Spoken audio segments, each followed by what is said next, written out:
Lamesa, ito? Oo po. Binibili, may gustong bumili. 300,000 ang baba. Papasilip lang sa atin ni Madam yung tunnel noon. Dito. May huwagang salamin. Salamin.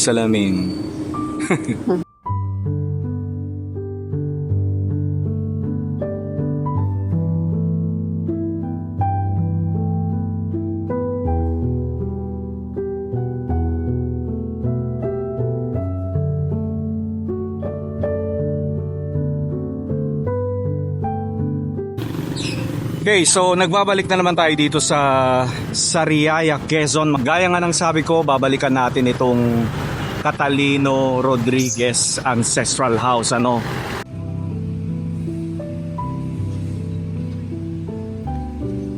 So itong Rodriguez House, mga kaichibero, declared as a heritage house by the National Historical Institute noong May 14, 2008. So ngayon ay araw ng linggo, June 2, 2024. And ang oras na natin is alas 8 pa lang ng umaga.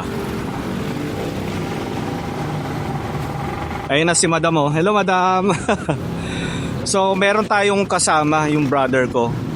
Mag-hi ka daw. Si Angelo. Halika, pasok tayo sa loob.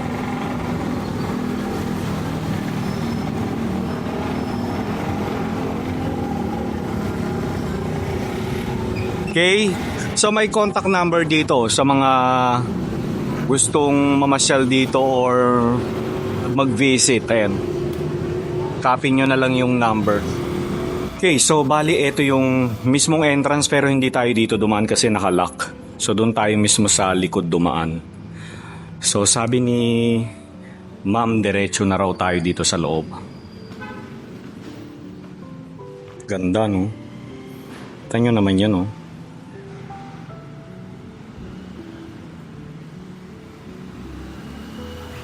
So, eto yung history ng Catalino Rodriguez Ancestral House. Ayan. So, pag-aari siya ni Catalino Rodriguez and Luisa Rodriguez.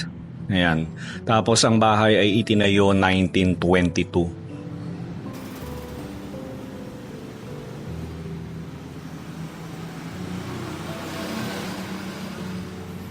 So unahin muna natin sa taas bago tayo sa baba, no? Ibahin naman natin kasi the last time dito tayo nauna sa baba. So taas muna tayo, ano? Galing nito mga kaichibero. O ito na naman ako sa hawak, marami na namang magagalit.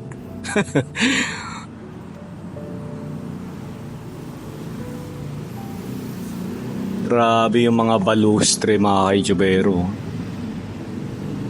Napakaganda. Solid. Hello ma'am, kumusta?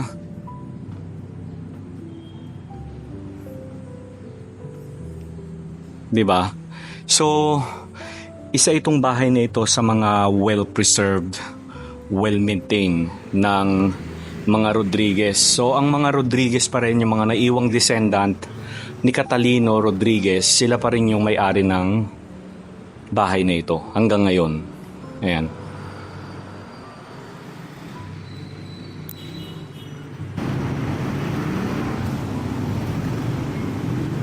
Okay, so kasama ulit natin si Ma'am Tess. Hello Ma'am Tess. So siya rin yung nag-tour sa atin the last time. And so Ma'am Tess, short story lang about sa Catalino Rodriguez. Opo. Welcome po sa Don Catalino Rodriguez Ancestral House noong 1922. Bali ang naging may-ari si Don Catalino Rodriguez. Nagkaroon siya ng 8 anak. Walo no. Opo. Okay. Noon. So, ngayon po, ang nagmamayari na neto ay si Rebecca Rodriguez, ang apo ni Don Catalino Rodriguez. Rebecca Rodriguez. Opo. Napangasawa niya po ay si Ricardo Veloso. Ricardo Veloso. Opo. Bali po nung nag-25th anniversary po sila, tinanong po ni ni Mr. Ricardo Veloso kung ano yung gusto niyang iregalo sa 25th anniversary nila. Sabi po ni Ma'am Rebecca ay bili mo yung property namin para Oh. ako na lang ang may nagmamayari Okay. nito. So klaruhin lang natin, ma'am, ano, nung ano kasi nung nawala na yung mga magulang, syempre marami silang may-ari ng bahay, hindi lang isa, dalawa dahil ilan sila? 48 Walo?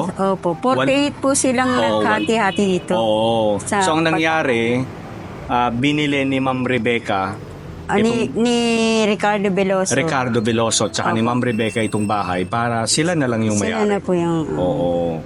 Kasi mahirap nga naman pag komunalis, no? Opo, Hindi pwedeng- tuturuan po sila. Oo. Tapos po yun, nung nabili na po niya, kumuha po sila ng artist na yung di-design. Lito Perez po yun. Hinari Si niya Lito po. Perez. Shout out kay Sir Lito Perez. Mm. So siya yung nag-design, nag-arrange. Oo, kung ano nag-arrange yung mga po siya dapat ng- ilagay. Opo. Okay. Yun. Tapos pina-open po sa public na para sa mga tourist spot po. Okay. Ganun. Ma'am, regarding sa na-open ito sa public, tuwing kailan ito bukas? Monday to... Monday to Sunday, ano? Opo.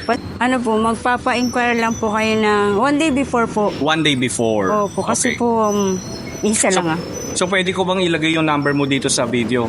Pa-flash ko. Salamat po, pwede naman Sa po. inyo na lang mag-contact, ma'am, no? Ma'am Opo. Tess. Okay. Di ba yung last usap natin, ma'am, gagawin tong bed and breakfast? Opo, so hindi pa po yun na... Hindi pa nasisimulan. Opo, lalo po ngayon nagbagyo, marami Oo po. nga, no? Na po yung mga gamit niya. Doon po sa San Juan, marami po siya. Oo. Tsaka So, yung ibang kumusta naman- properties niya. Kumusta naman dito nung bumagyo, ma'am? Wala naman... Ayan po, mukhang binagyo pa rin kami. Oo, pa hindi kami naman nabasa dito. Basa po, sir. Talaga yung sahig? Opo, oo. Kaya hindi pa ako nakakapag-floor wax. Oh. Pinapatuyo-tuyo pa. Okay. Opo, hindi pa ako nalilinis masyado. Oo. Kasi So na- kapag may bisita kasi si Ma'am Tess, Opo. kaya niya sinasabing one day before para makapag-clean. Opo. Di ba, ma'am, no? Mai-prepare yung bahay para naman kapag bumisita kayo, maayos yung bahay, no? Ma'am, no? Ayun. So open ito and may bayad po ba yung mga magtuturo dito, ma'am? Opo. Magkano pong 100 entrance fee? lang po ang entrance fee per head. Paano kapag bata? 50 po. 50. Opo. Okay. Kung gusto niya pong mapil yung 100 years ago na pamumuhay, nandito po yung mga costume. Pwede pong i-rent na 200. O yung mga costume, mga gown. Opo. Okay. Ito po yung salas nila doon, Catalina Rodriguez. Oo, mismong sala nila. Sabi po ay yung mga tour guide na yung mga iba pong ito po ay naging ballroom Oo, totoo. Ballroom Wala. siya. Usually ganun naman mga lalo na yung mga ganitong mansion. Opo. Yung mismong nila, ginagawang ballroom pag may mga party, gathering. Ayan. So nandito tayo sa sala. Ma'am, ito, turo mo nga uli sa amin sino po itong mga nandito.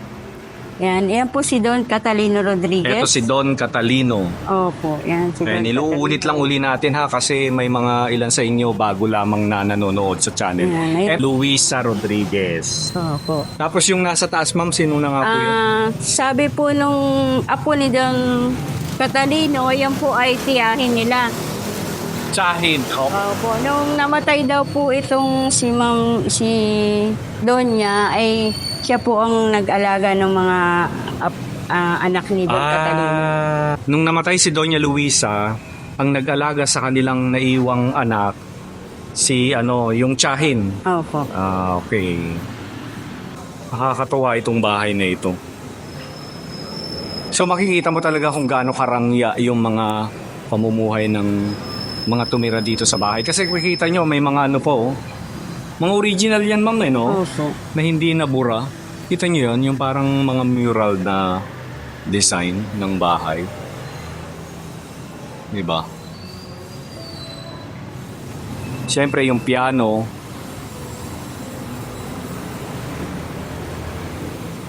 Yan. Diyan po nag-aaral ng lesson sila, ma'am, noon. Ito po yung mga kapatid ni ma'am, Ito sila. Opo. Oo. Na- Sino dito si Ma'am Rebecca, ma'am? yung nasa gitna po. Yung nasa gitna si Ma'am Rebecca. Opo. Tapos ito, mga kapatid. Opo. Ito pong mga kapatid niya. Yung po ay parang bilas po yata niya. Mga bilas. Ito yung kapatid talaga. Opo. Silang yan. apat. Opo, sila pong kakapatid. Lucy, si Ma'am Lucy at saka si Ma'am Josie, si Ma'am Rebecca at saka Ma'am, hindi ko po kalaling isa Danilo po, Dani po yata yun. Dani. Nilo. Hindi po. Nilo po yata Nilo. Ito yung nabasa, ma'am, no? Opo, nabasa. Yan, hindi pa siya Yung bumagyo. hindi pa siya malagyan ng floor wax Oo, kasi basa kailangan na pa. siyang i-floor wax. Totoo. Ay kaya ilang araw lang eh. Ako po hindi pa kasi. Oo nga eh. Buti, ma'am, kapag malakas ang hangin, hindi nasisira yung bintana. Nasisira din po, sir. Talaga? Nababasag. Pag sobrang lakas? Opo. Gumagawa lang po ng paraan yung amo namin na mapalitan. Okay. Pero kailangan ganun pa rin po. Oo, namumuti nga yung doon sa mga part ng may bintana, no? Opo. Nabasa po kasi ng ulan. Oo. Malakas po yung ano eh. Namoy yung salamin nila, oh. Oh. May huwagang salamin. Salamin. Ito po yung mga costume na... Ito yung costume na pinaparent nila. Opo, pag gusto niyo pong mapil yung 100 years ago na Oo nga. yung pananamit, ganyan po. Ito Naka-display na. po. Pinagawa po namin yan kay Lito Kay Perez. Lito Perez, no? Para po pag may pupunta dito, ay magko-costume po sila. 200 po ang bayad. Oo, 200 pesos. Opo. Tapos ito po yung... Dito po hinango yung mga damit na yung mga kasuotan noong 1950s at Mga 1950s. Opo, Oo. yan.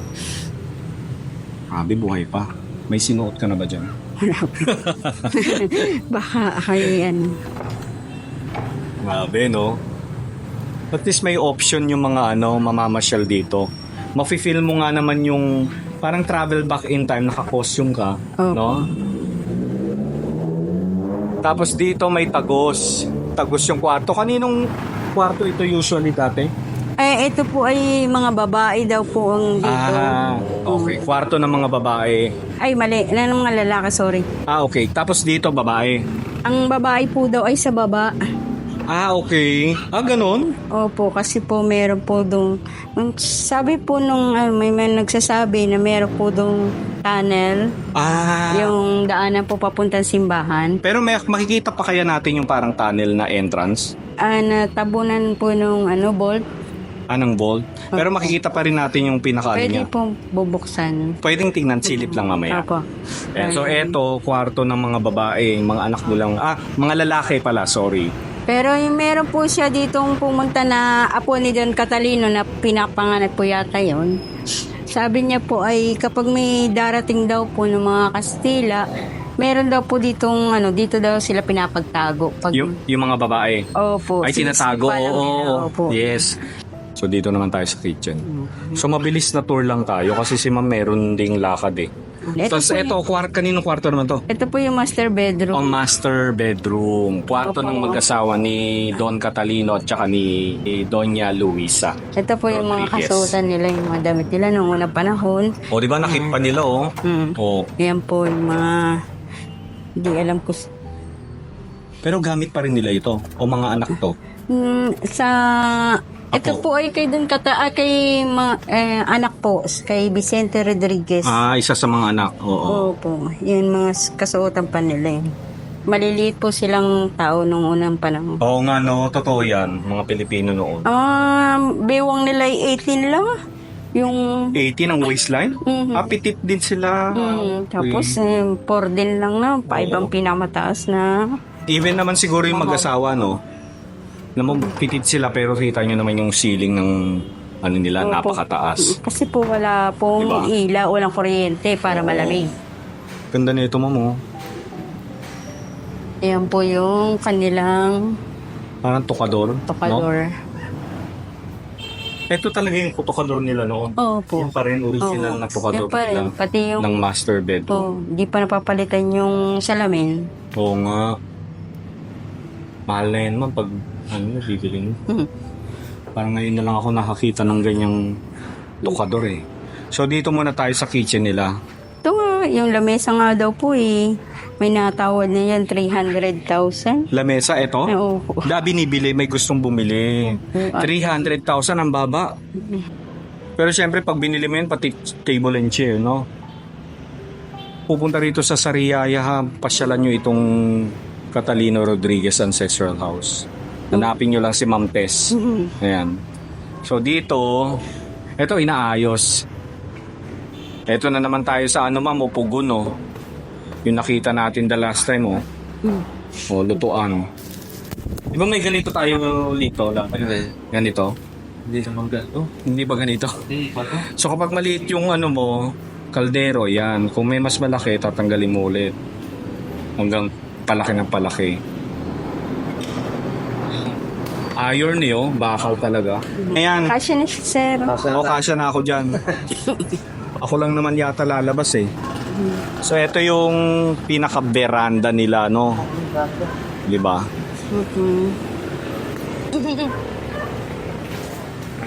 Natutuwa ako dito. Dati kasi malagubat ito, hindi halos natatakpan ng mga halaman niyang ruin na yan. Ngayon, inopen na nila. Kaninong bahay yan before, madam?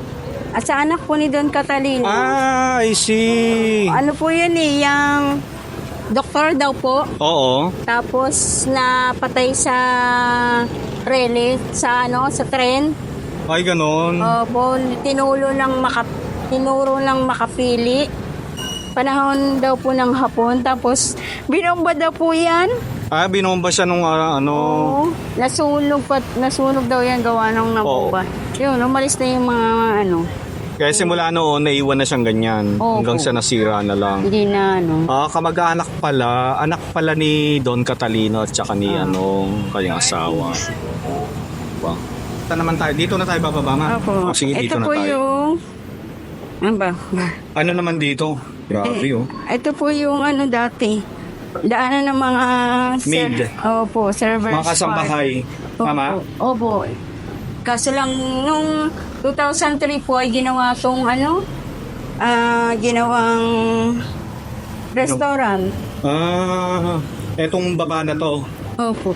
Grabe, Ito po, machuka, ito. oh. Yan, Machuka. Original, no? Opo, pumunta dito yung yung Japanese. Oh. Ayun, sabi niya nga, Machuka. Eh, doon yan sa kanilang, mayroon silang ganyan pagawaan. Ito dito, oh. Ano yung nandito? Ay, ano pala ito? CR po. CR ba to ng mga noon? Hindi po. Yung Ano kami? pa po yan?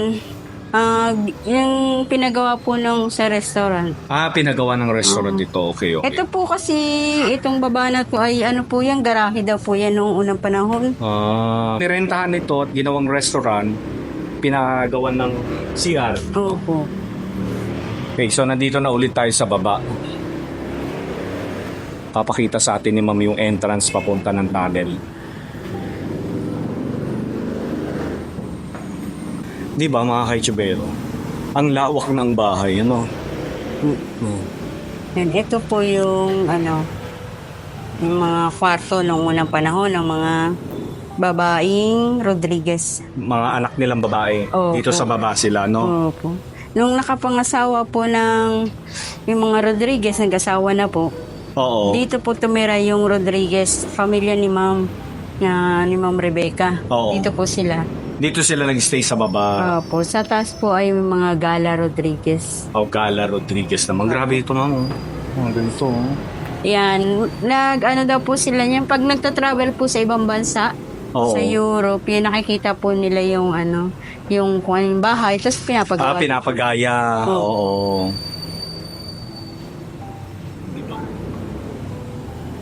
Yan po yung mga kasuotan ng 1950s at 1960s. Mga kasuotan noong 1950s and 60s.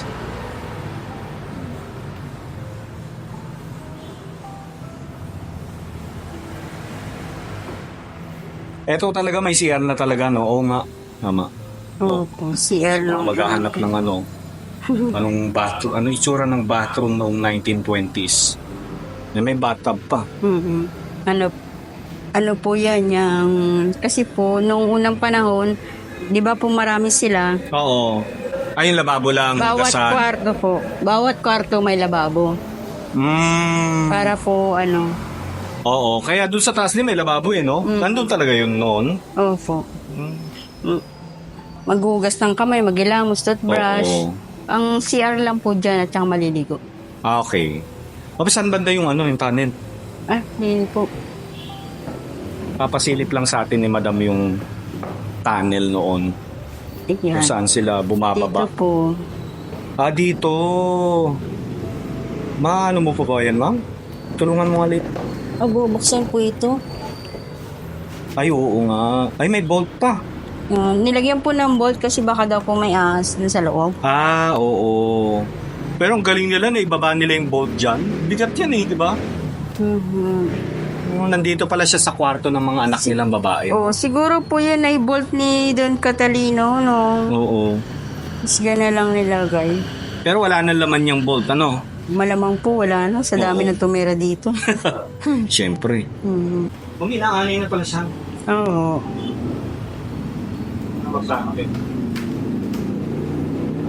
Diba? Tunnel nung itinayo yung bahay, meron na talaga. Ay, may nalapit na. Okay lang po yan. Oo, siguro ni may kanga pa to, no? Para hindi halata yung tunnel, no? So, question lang, ma'am, yung tunnel na yon saan ang tagos? Sa simbahan daw po. Simbahan na siya. Opo. Pero wala na yung tunnel na yun, ano? Patpunta doon, ano? Sabi po wala na Natabunan na nilagyan siguro, po. no? Opo. Kasi bawat bahay naman daw po dito may ganun daw po Oo. talaga. Kaya lang since na-develop na yung kalsada natin, usually natatabunan na yan, eh, no? Opo. At saka baka daanan na ng mga magnanakaw. Oo, kaya kailangan takpan, yes, totoo. So, ito, another room. O, di ba? Lahat ng mga bedroom nila may lababo, hugasan ng kamay. Ay, maraming salamat, Ma'am Tess. Okay, welcome Thank you po. so much po. And balik ulit kami after 1 year, ha? 1 year. Baka makalimutan mo ko, ma'am. Halika na, alis na tayo. Maraming salamat po sa kay Ma'am Rebecca. Rebecca na nag-allow sa atin na makapasok ulit dito sa kanilang ancestral house. Paalis na tayo dito mga ka-YouTubero, and happy ako na muling maipakita sa inyo ang Catalino Rodriguez Ancestral House. And maraming salamat kay Ma'am Rebecca and kay Ma'am Tess na nag-tour sa atin. Maraming salamat. So I'll see you again, Catalino Rodriguez Ancestral House after